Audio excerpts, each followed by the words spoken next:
étudiantes et étudiants, distingués invités.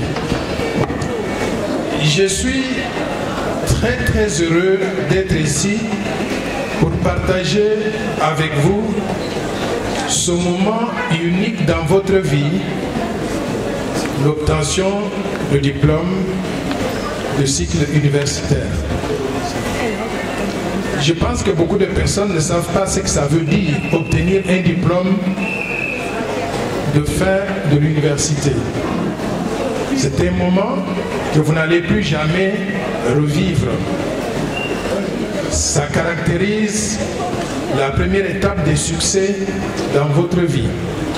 Après avoir fait l'école primaire, secondaire, après avoir fait l'université, vous voici sortir de l'université aujourd'hui pour commencer une autre vie. Pour cela, je voudrais tout d'abord vous féliciter sincèrement en vous demandant de vous lever et de crier très fort, finalement, parce que vous y êtes arrivés.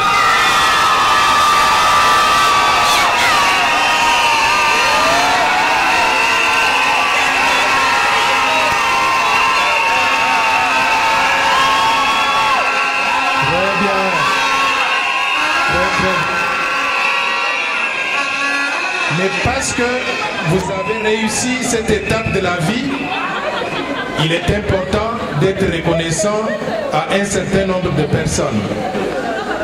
La première personne, je ne sais pas s'il faut l'appeler personne, à qui vous devez être reconnaissant, c'est Dieu qui a fait que vous soyez arrivés jusqu'à cette étape de votre vie.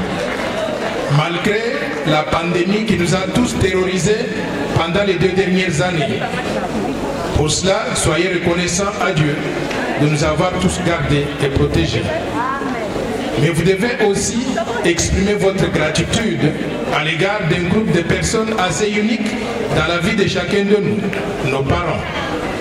Ils en ont vu de toutes les couleurs. Ils ont dépensé beaucoup d'argent. Ils vous ont encadré. Ils vous ont supporté au moment où vous aviez perdu l'espoir. Je voudrais que nous puissions dire merci aux parents de chacun des étudiants et des étudiantes dans cette salle pour le travail qu'ils ont accompli.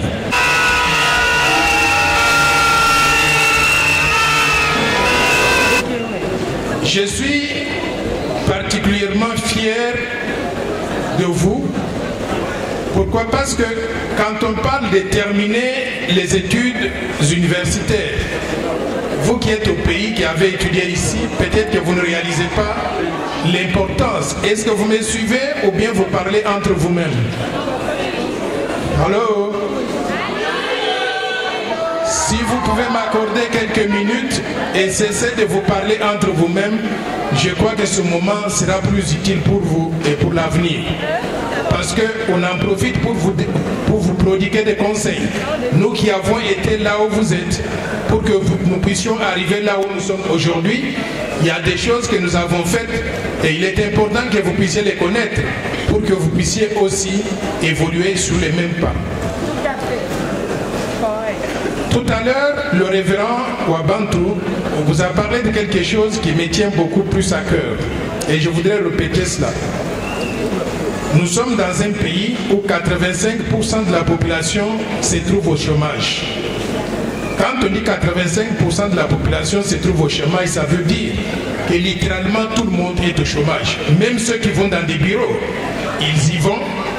Très peu de gens travaillent 8 heures par jour, toute la journée, comme il se doit, comme cela se fait dans d'autres pays. Conséquence, nous sommes un pays sous-développé. Un pays qui n'avance pas, qui ne fait pas beaucoup de progrès. Pour que nous puissions changer cet état des choses, il va falloir qu'un jour, tout le monde se mette au travail. Ceux qui vont dans l'administration publique, ils travaillent, mais également ceux qui ne vont pas dans l'administration publique, au lieu de croiser les bras et de rester à la maison, ils doivent trouver du travail pour eux-mêmes. Ils doivent créer du travail pour eux-mêmes. Je voudrais vous dire que après que vous sortiez d'ici, comme licencié ou gradué dans n'importe quel domaine où vous avez choisi de vous spécialiser, il sera important que vous fassiez des efforts sur deux plans. Un, vous devez travailler aussi dur comme vous travaillez en tant qu'étudiant pour trouver du travail. La recherche du travail, c'est un travail à temps plein. Vous devez vous réveiller le matin, planifier, identifier les entreprises ou l'administration publique où vous voulez travailler, aller là-bas sans relâche, sans honte, pour essayer de vous vendre en tant que potentiel employé dans ce domaine-là. Mais il n'est pas donné à tout le monde l'occasion de travailler, de trouver du travail, ni dans l'administration publique, ni dans l'entreprise. Par conséquent, ne croisez pas les bras. N'attendez pas que vous fassiez 10 ans au chômage avant de venir trouver du travail, parce qu'après avoir passé la première année, la deuxième année, peut-être qu'aucun employeur ne voudra encore vous recruter parce qu'il y a d'autres personnes qui arrivent sur le marché du travail chaque jour. Par conséquent, essayez d'innover. Pour innover, identifiez le domaine qui vous intéresse.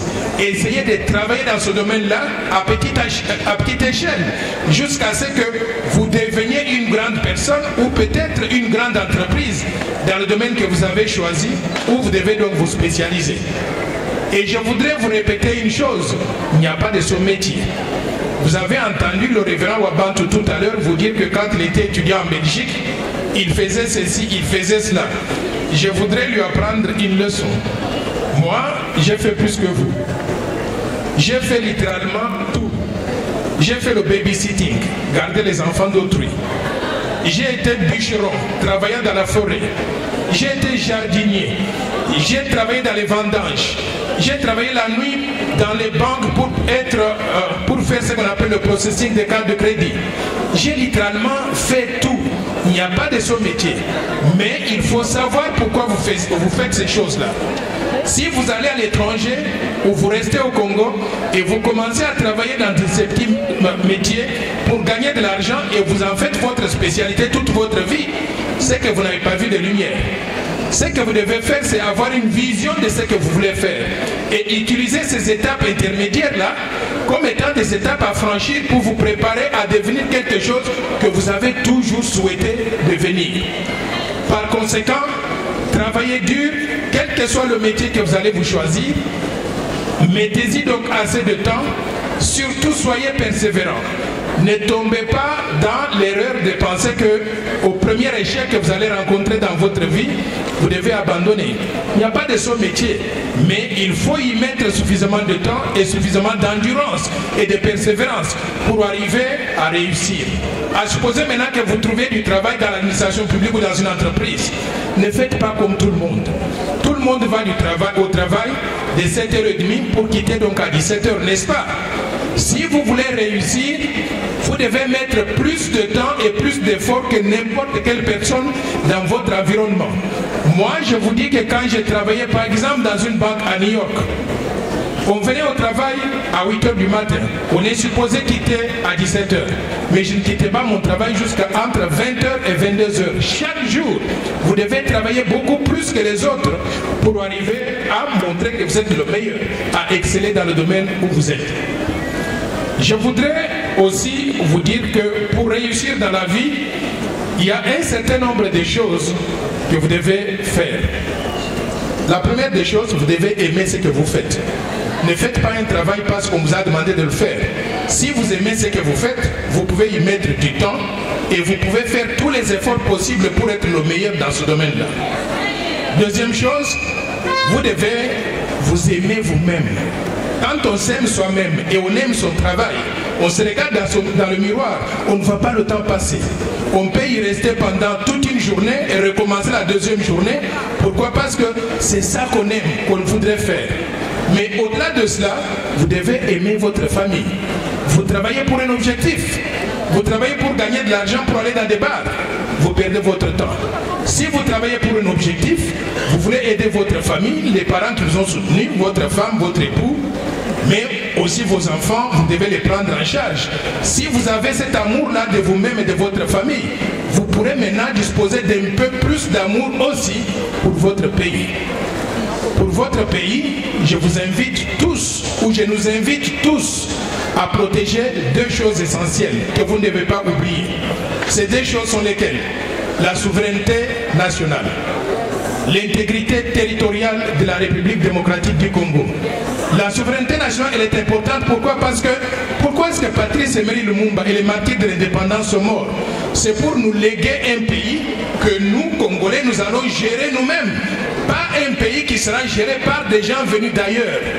C'est pour cela que j'ai fait une proposition de loi que je voudrais partager avec vous très rapidement. J'ai proposé la loi qu'on appelle de verrouillage de l'accès aux fonctions de souveraineté nationale, mais aussi d'irrévocabilité de la nationalité congolaise d'origine. De quoi s'agit-il et pourquoi est-ce que j'ai fait cette proposition-là?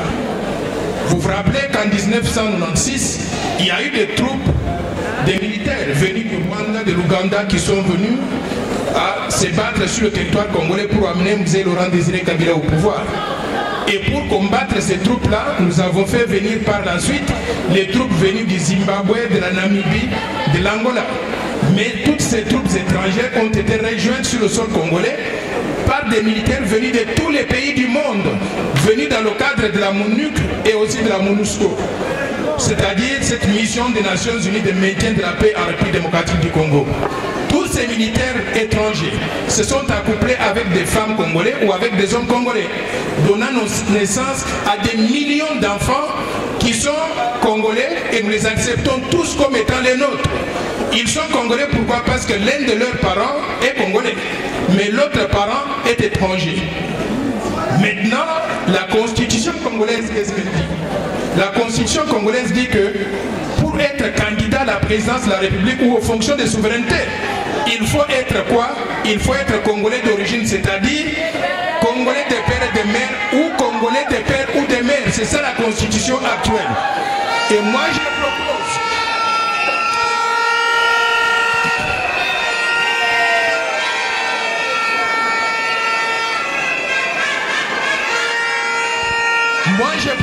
que nous puissions améliorer ces critères d'éligibilité aux fonctions de souveraineté.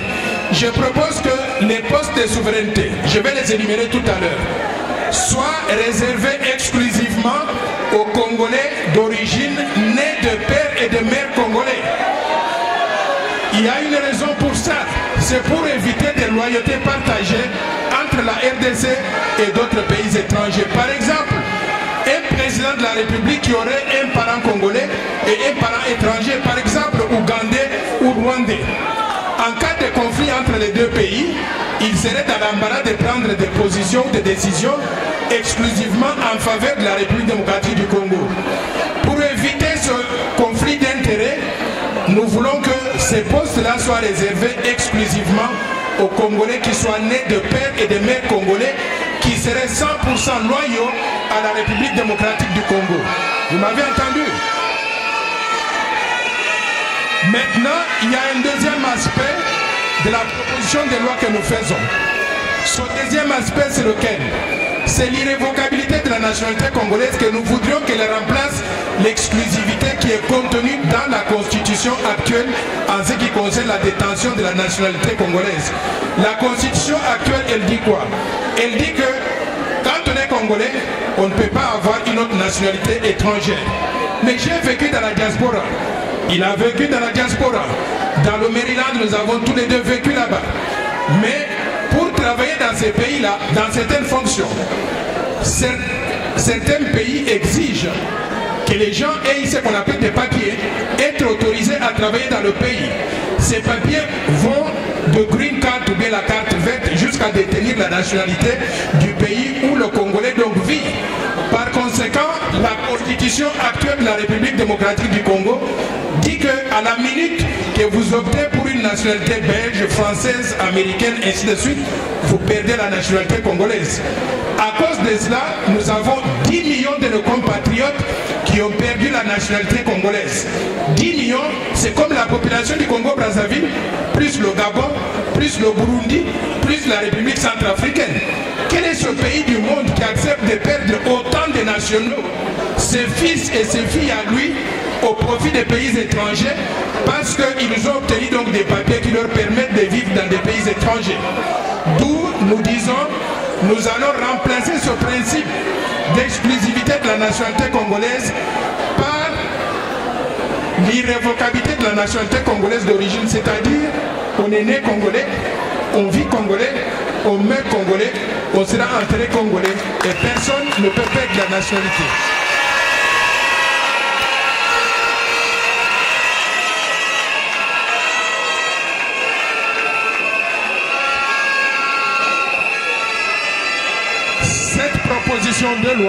Cette proposition de loi a été soumise à l'Assemblée nationale et nous attendons que l'Assemblée nationale puisse prévoir.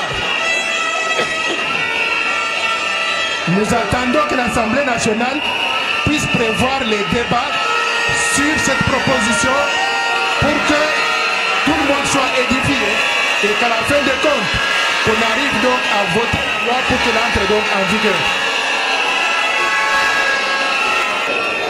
Je voudrais maintenant conclure. Je voudrais lire les signes du temps en disant que la façon dont vous avez sifflé et vous avez applaudi, ça veut dire que cette proposition de loi sera approuvée par l'Assemblée nationale au cours de la session de septembre 2022. Je vous souhaite plein succès.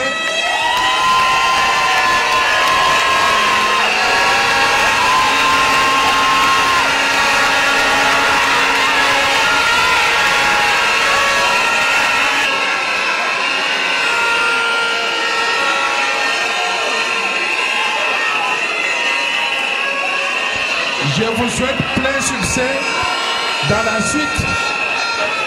la suite de votre vie et surtout dans la recherche du travail ou dans la création d'entreprises une fois que vous êtes sorti de l'université chrétienne Cardinal Maloula. Encore une fois, félicitations à vous et à vos parents.